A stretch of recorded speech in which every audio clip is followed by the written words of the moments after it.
Hi, Hello, Tom. how you doing? Good. How are you? I'm all right. I felt like the end of that was crazy, but okay. Crazy how? Crazy too much? Crazy too fast? No, it was crazy because it was like, let's give up on having people actually confront their bias and we'll just make a technical hack so you don't know that, who to be biased against. So Yeah, there's something about that that seems super like, let's just give up on humanity to me.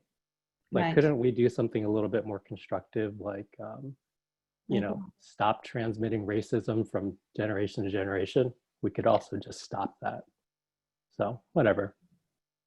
Yeah, I don't think that, well, I don't want to get into social media, but yeah, it hasn't been helping technology. And I guess that was part of like what I was trying to poke Balaji about, like, how do we build social goods that are not reflecting the biases and the algorithmic biases and that today, you know, they are. So, and it's still hard for me to visualize like what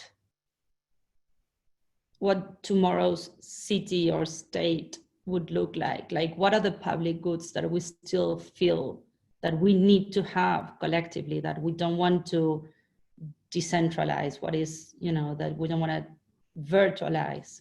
um, and then I think that your work on food networks and because if there's something that we as humans are going to still need to do, if we're still going to be behaving as a communities, we need to break bread together, right? And so I think that and obviously kind of the larger lens of food networks and food distribution networks and food sustainability is it's key. And yeah, just wanted to maybe get you to talk a little bit about that aspect of your work that I think is fascinating.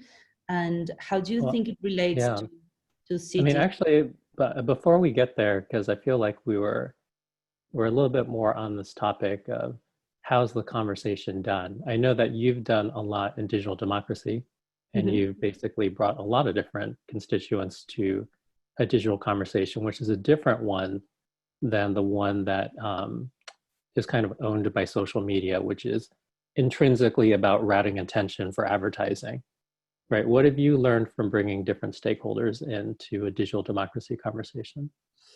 Um, so I guess that and unfortunately, this is not, I tend to be an optimist, and I don't think this is the most optimistic thing that I can say. But one of the things I learned in the process is that power is conservative. It wants to stay in power, and the status quo is it's highly conservative. They'll do anything and say anything as long as the levers of power are not changed. Um, and so a lot of the work that I've done in digital democracy very early on, and a lot of what we still do, but it was engaging multiple stakeholders in this conversation. And what we've learned is that changing the system from within, at least without having a viable alternative, a viable articulated alternative of where do we want to go, is banging your head against the wall. Hmm. Because it's almost like asking the status quo to give you permission to change the status quo. It's it's very difficult that it happens unless either the pressure is immense, like, pressure Yeah. cooker kind of pressure, or that you're able to articulate the alternative system in a way that the bridges from the current system to the new one are seen, are perceived, are graspable. I think that's a place where our work overlaps because I definitely try to make tangible some elements of what the future systems are going to be like. But what are some of the early cues that you're seeing in terms of how, government and the interaction between policymakers, representatives, and the people? Like, what are some of your early indications of what it could be like? So one of the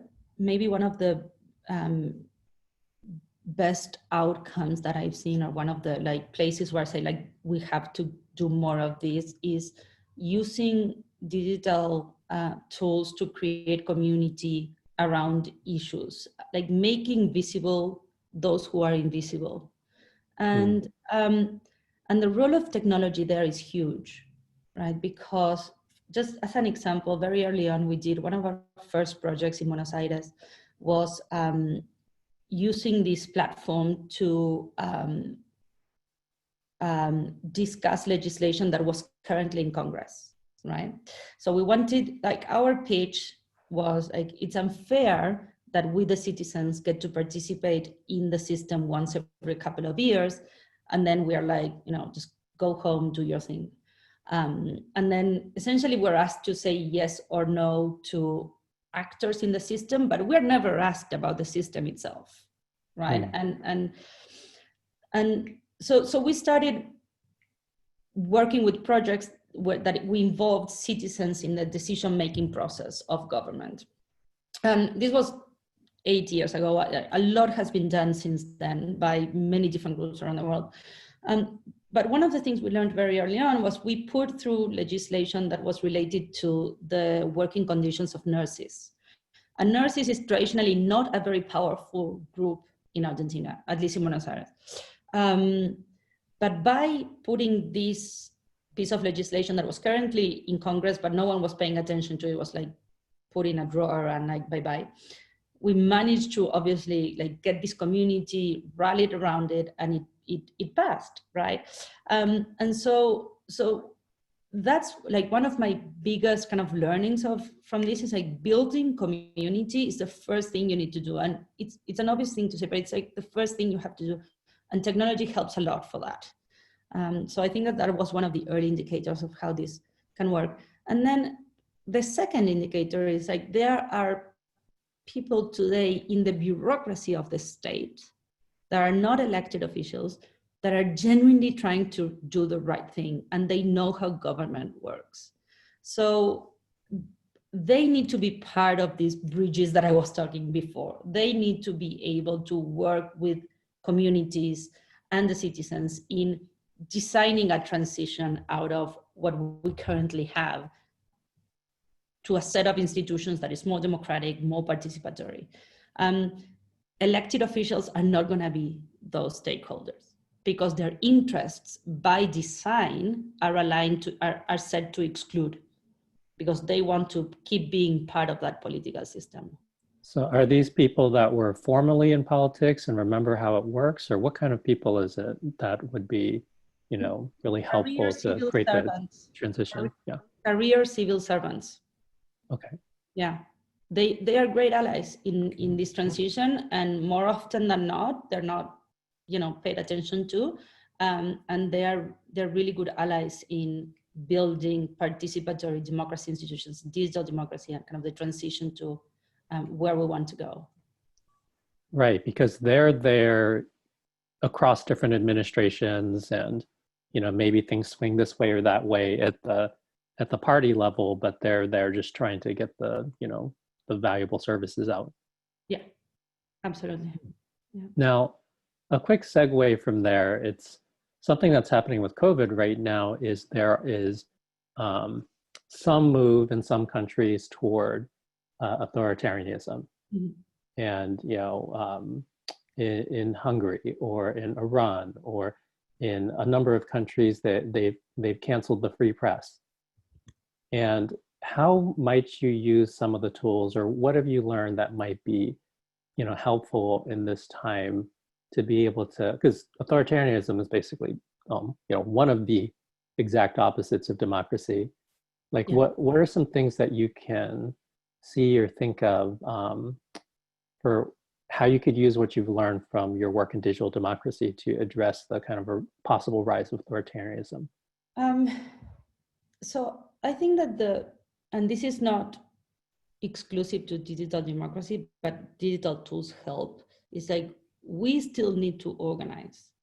Like one of the things that I've learned the most during the Arab Spring, and that's when my activism started, during the Green Revolution, Arab Spring, Movimientos 15M, the Chilean student movement. One of the things that I've learned is that it's very easy to get people out on the street when it's protest, when you are like protesting against something, and there is a sense of community that gets created there. The biggest challenge is to organize after that. The biggest challenge is to organize, to keep that movement going in a way that it turns into concrete institutional change. And I think that today, especially in what we're seeing in the US and other authoritarian pushes or power grabs that we are seeing, being able to protect people when they organize is key. I think today in the US, the phone camera is doing more to protect protesters than every single piece of the nation state kind of institutional framework.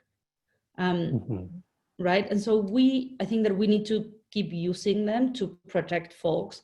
And it doesn't have to be super high tech. Something as low tech as mail ballots are already helpful, right? Because I fear that come November in the US, heaps of people are gonna be scared to go out and vote because of what we're seeing today. So enabling them a participatory space, a way to voice their vote, their decision in a way that doesn't expose them, that's where today concretely technology can help the most on that aspect. And then the second aspect where I think technology can help the most is in helping fight against the surveillance state and surveillance capitalism, right? Like how do we, I honestly cannot envision a future global democracy or any kind of functioning democracy unless we have something like Tor, right? Like a healthy system where we can interact online privately. I mean, what's complicated about this moment is a lot of people are organizing through Facebook and Twitter, and really any large scale ad supported site ends up being part of the surveillance economy. Yeah. So how do you go wrestle with the complexities that the most popular systems right now are effectively part of what needs to be dismantled, or at least incentives change? Yeah, it's a great question, one to which I don't have the answer, and I would actually love also to hear your take on. But intuitively, it seems to me that it's a combination of both legislation, but legislation with teeth, not just like a slap on the wrist kind of legislation, but also maybe all the way to making the earnings from the surveillance economy illegal. In the same way that at one point we decided that we wouldn't allow for slavery or child labor, right? In exactly the same way, we can today say the winnings, the earnings of the misuse of individual data or of the selling of individual data, it's illegal. You have to find another business model. No, and I can weigh in a little bit on this. I think that's a compelling point, and we should also probably add, to build off of that, effectively what's happening is these companies raise their user counts, they raise their activity counts, they make more money. And an organization I was part of 11 years ago did an analysis of Twitter. It was 30% bots at the time. And I don't know where it is now, but they were definitely raising their stock price, making money off of things that were not real traffic. And we know that there's a lot of manipulation that's happening. You know, at this point, it's moved to the level of foreign governments deploying huge armies of bots. Now, you could pass legislation that says any system that has more than 2% bots, you just need to stop operating until you get it done. And I think that would lead to much better algorithms. They would start balancing a bit better between, oh, I can just juice the traffic and get my stock price up versus, oh no, we actually might be doing something intrinsically damaging. And legislating the, you know, the use of extracting your metadata from your interactions online and selling it. Yes. Right? That is common business practice today, in the same way that having child labor was common business practice in the past. Yeah. That can be changed in the same way that legislation was passed to stop child labor. So I think what's happening here is that we, you know, something like child labor or slavery or human trafficking, we can understand that there's some sort of dash line where physical consent must be had for physical damage. But I think with a lot of social media and advertising platforms, we do psychological damage, and we haven't like created the dash line yet.